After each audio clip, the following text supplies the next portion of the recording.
So in this segment, we're going to be discussing the battle for the heart of the Conservative Party. So this is the ongoing battle of return to one nation conservatism or become more kind of right wing and let someone like Braverman in charge. So let's have a listen to what the BBC correspondent's got to say.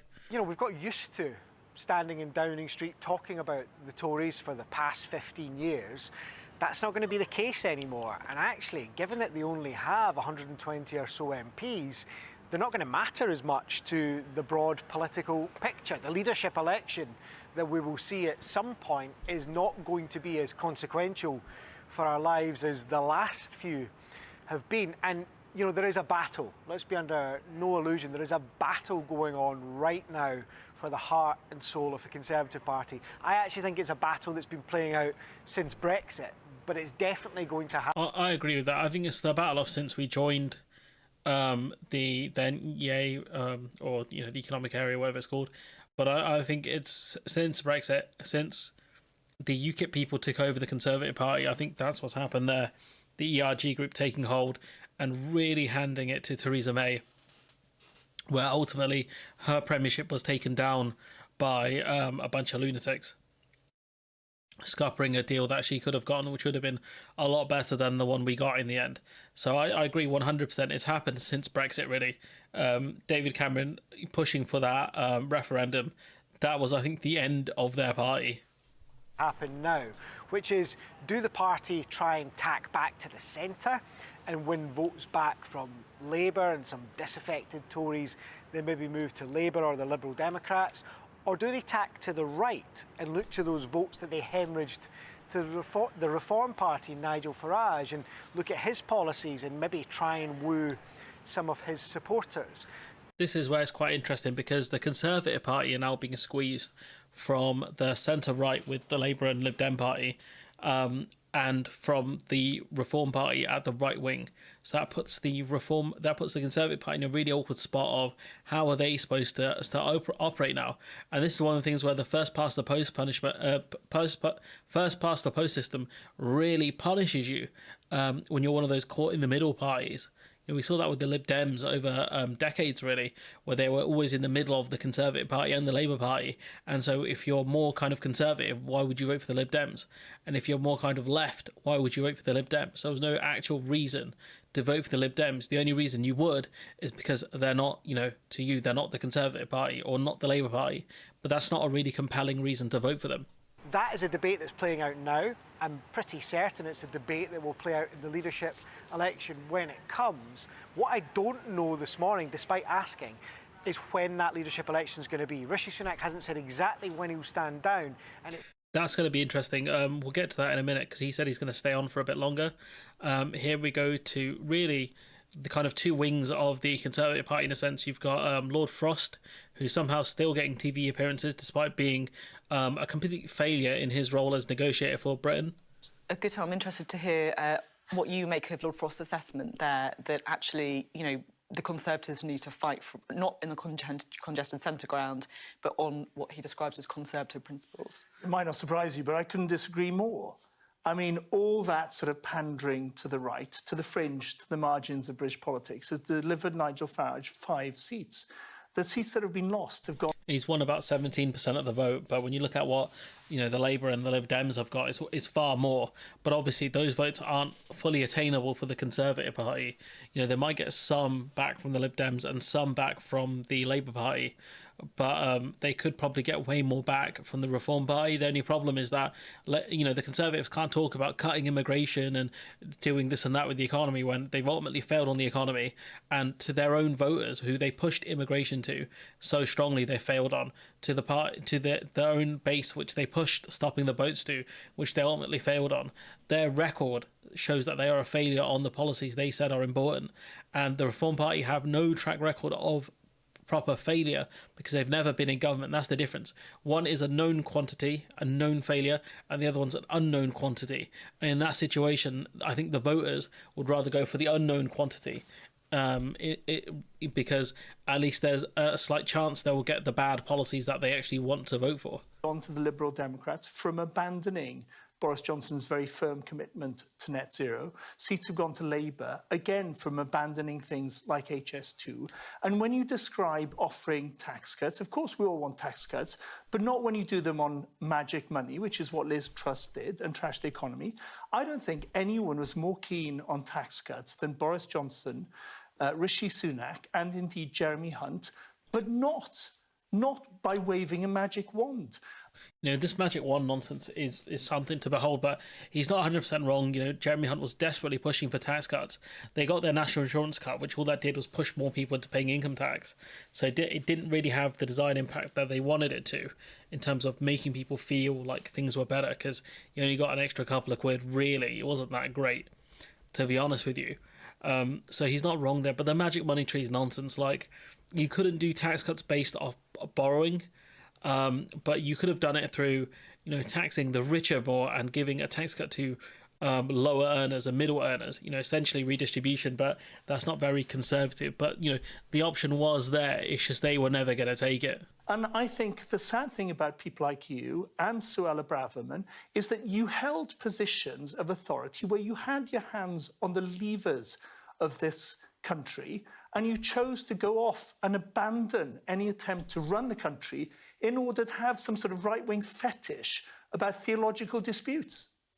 Well, he's correct there again. You know, they went off the wagon because ultimately they couldn't grow the economy. Ultimately, they couldn't do the things that would have helped the country because it wasn't in their kind of ideology to do that. You know, they didn't believe in that. What they believed in was shrinking the state. You know, levelling up was a complete joke. They never believed in it because ultimately they wanted to lower taxes for people, you know, for their base supporters in the South, the deep South. That's what they wanted. They were never going to commit to levelling up because that would cost money.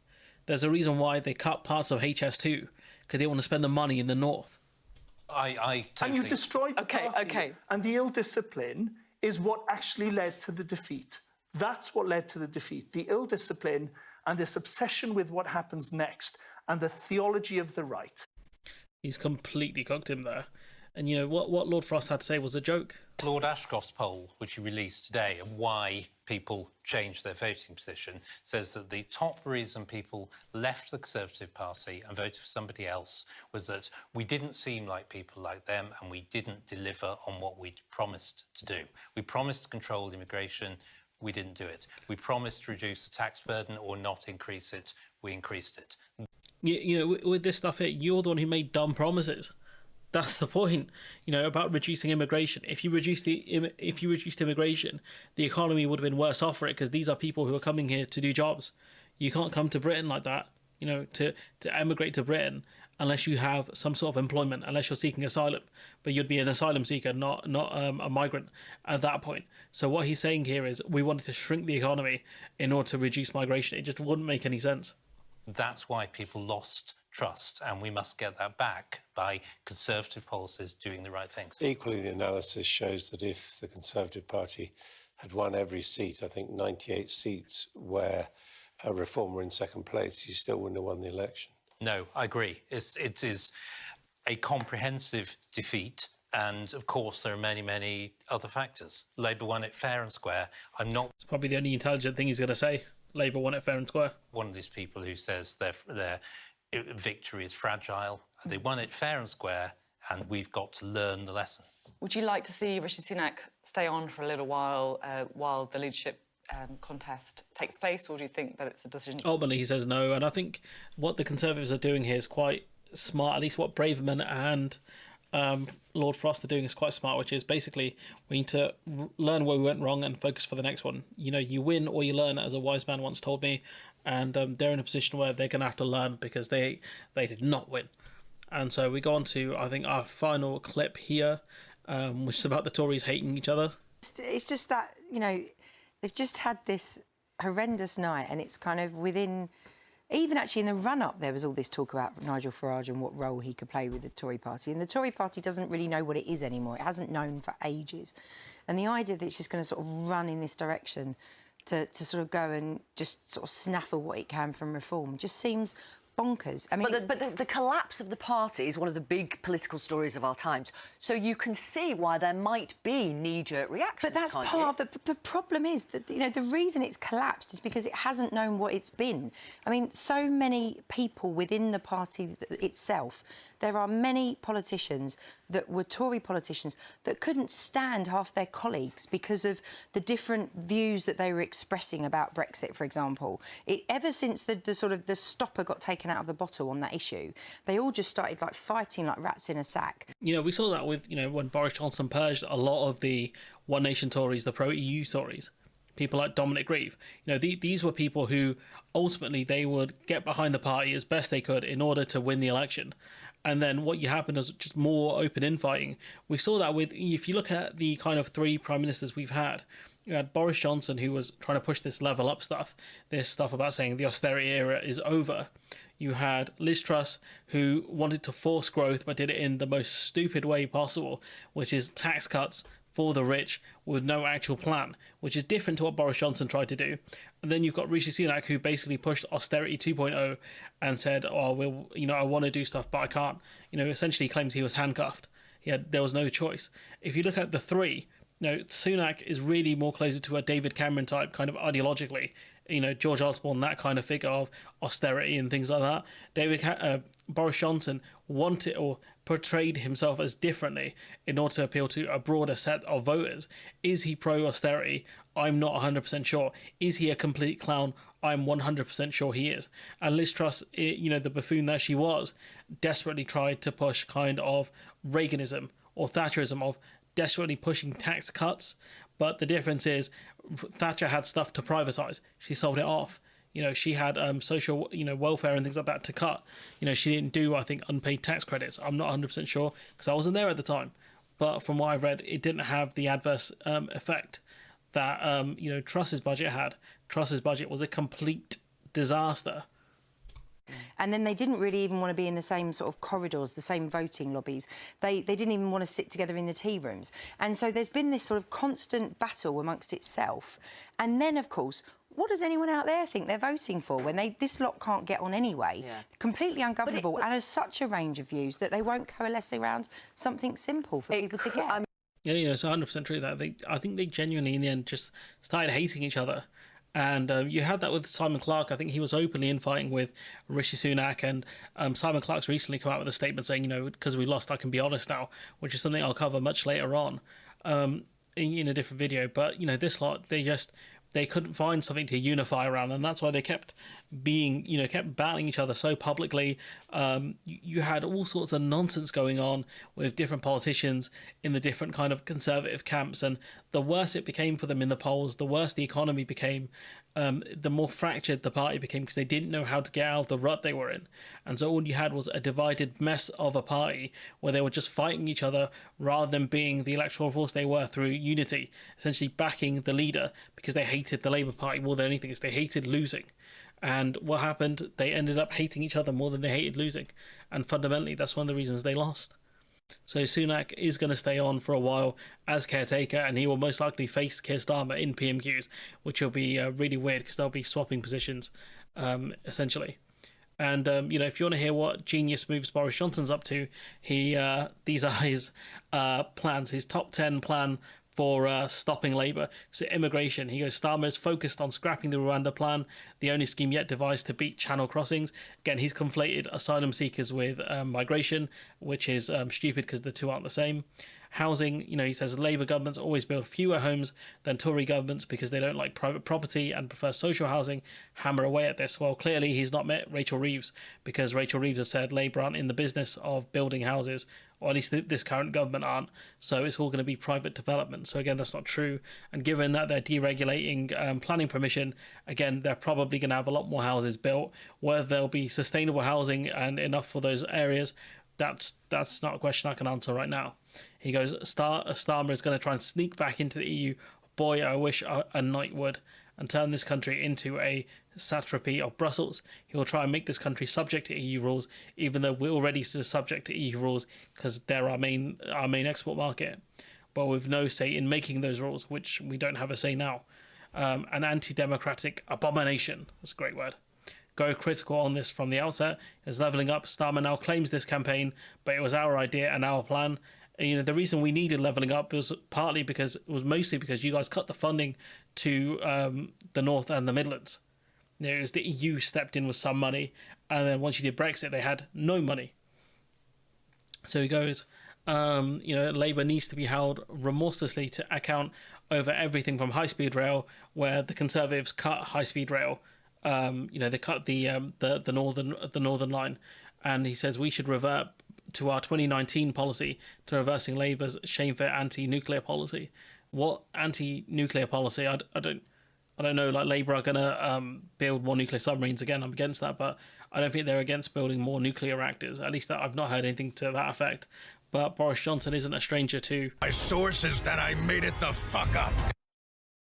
So, it's net zero. It's the right idea, provided we use it to promote UK green technology and millions of private sector jobs. Starmer just seems interested in state control and regulation. He's not interested in state control, you know, based on GB Energy, and he's going for deregulation because he's allowing more onshore wind. So again, it's not true. It's tax and growth. Starmer's obviously about to put taxes up. You know, that's projection really from them, because you know, that's what the Tories did. When they're already at very high levels. Gee, I wonder who put them at high levels.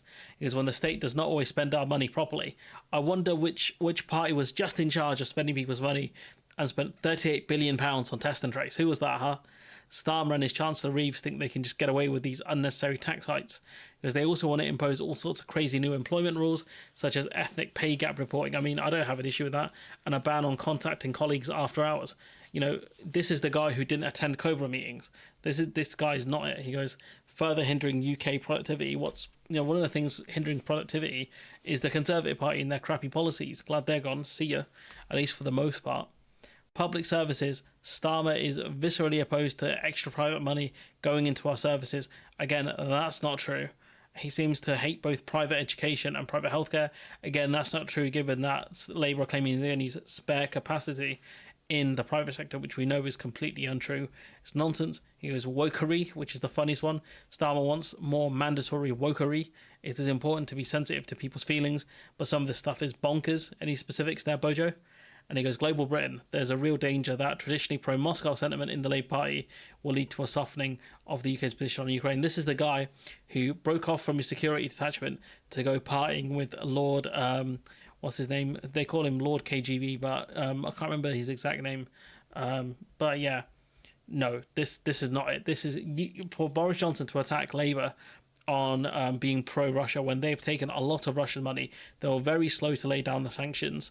No, I'm just not seeing it, Chief. So this list of 10, complete joke. Almost as big a joke as his prime ministerial run. But anyways, I'm going to leave it there. Let me know what you think in the comments below. Like, comment, share, subscribe. Support the channel on Patreon if you can. And hopefully I'll see you in the next one.